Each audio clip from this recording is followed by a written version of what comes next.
Our goal as solar cell engineers is to convert as much of the energy in the light incident on the surface of our cell to usable electrical energy. The first step in any road to improvement is identifying the obstacles. We shall therefore truly commence our discussion of optics with an overview of the optical losses in solar cells. There are many solar cell designs for a wider range of application. But whether we are designing high-performance solar cells to power space exploration or thin, flexible solar cells to charge your camping site in the outdoors, all solar cells are subject to the same set of design rules. Optimizing the design of any type of solar cell involves a delicate interplay between three concepts. These are shown in the figure.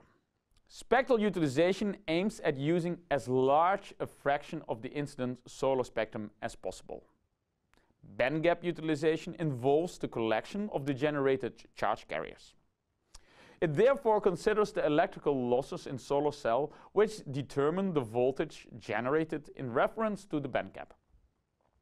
Finally, given a certain semiconductor absorber, light management focuses on maximizing the absorption of light and subsequent charge carrier generation in the photoactive layer of the solar cell.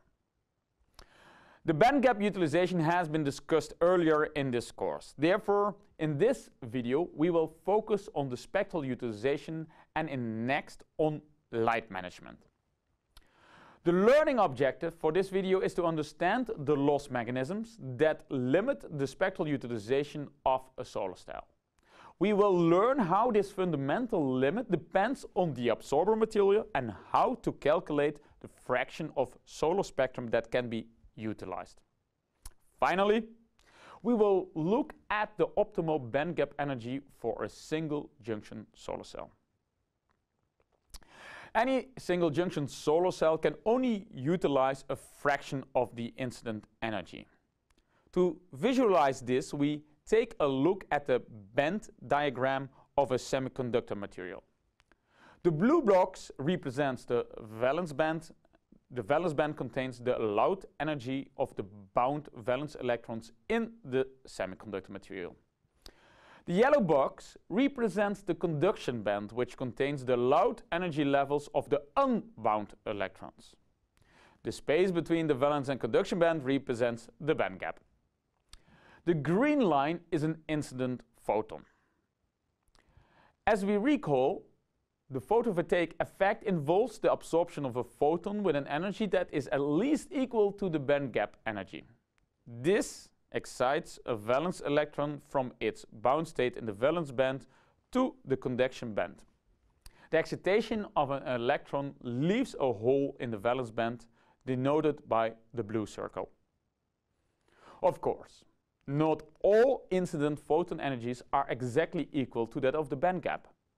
Therefore, depending on the bandgap energy, there are three possible scenarios. The photon energy can be less than, equal to, or greater than the bandgap energy. We have already seen that when the photon energy is equal to the bandgap energy, no energy is lost.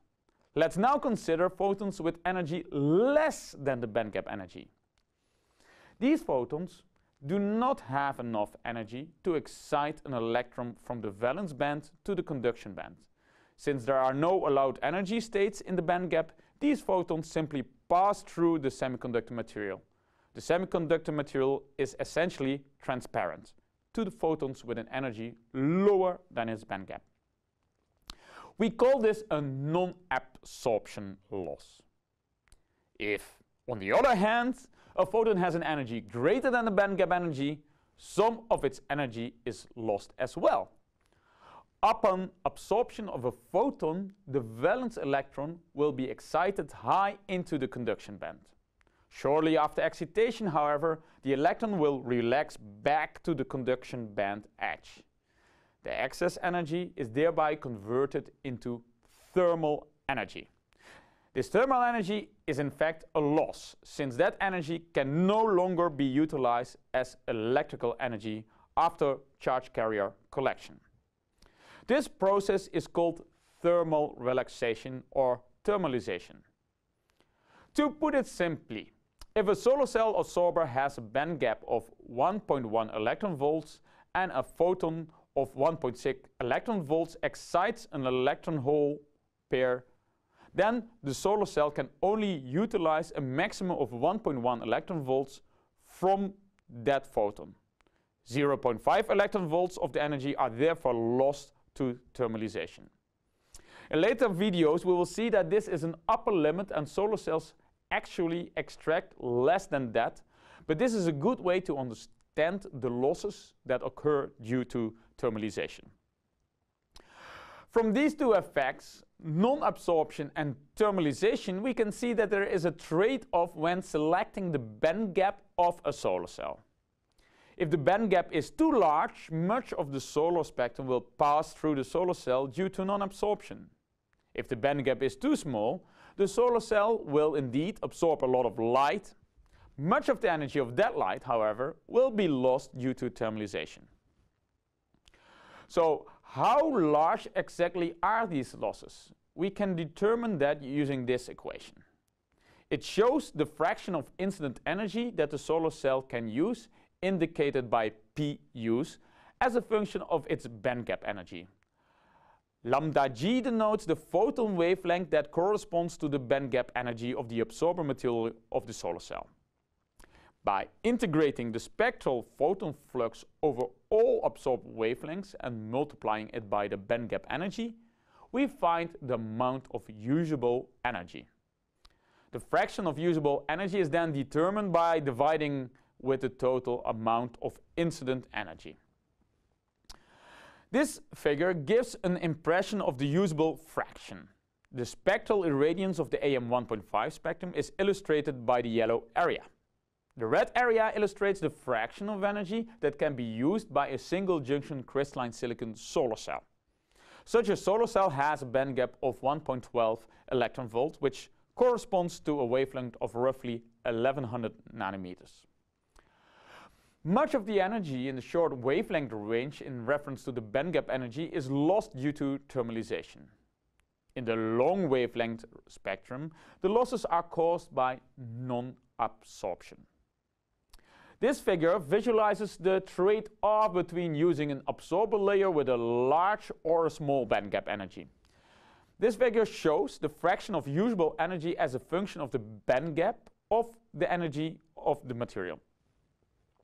The usable fraction is also known as the ultimate conversion efficiency, since it's the efficiency of the solar cell without absorption or collection losses. Naturally, the usable fraction depends on the irradiance characteristics. Therefore, it differs slightly between AM 1.5 spectrum on Earth, the AM 0 spectrum in space, and the spectrum of a perfect black body radiator. The trade-off between thermal relaxation and non-absorption defines an optimal band gap energy. As we can see, this optimum is around 1.1 electron volt. Just another reason why silicon, with its band gap of 1.12 electron volt, is of such interest to photovoltaics. Gallium arsenide, having a band gap of 1.4 electron volt, has a high conversion potential as well, as shown in this figure. In later videos, we will show a trick on how to utilize more of the spectrum using so-called multi-junction solar cells. For now, it's good enough just to understand the basic concepts behind spectral mismatch. So in summary, we saw that all solar cells are subject to the same set of design rules, of which spectral utilization is one. We learned about the two main ways that losses can occur due to spectral mismatch. These are the photons with a lower energy than the band gap will not be absorbed at all. Secondly, solar cells will lose some of the energy of the photons higher than the band gap due to thermalization. These two processes put an upper limit on the spectral utilization of any single junction solar cell. Finally, we saw how thermalization and non-absorption define an optical bandgap energy of about 1.1 electron volt. In the next video, we will discuss the last design rule, light management.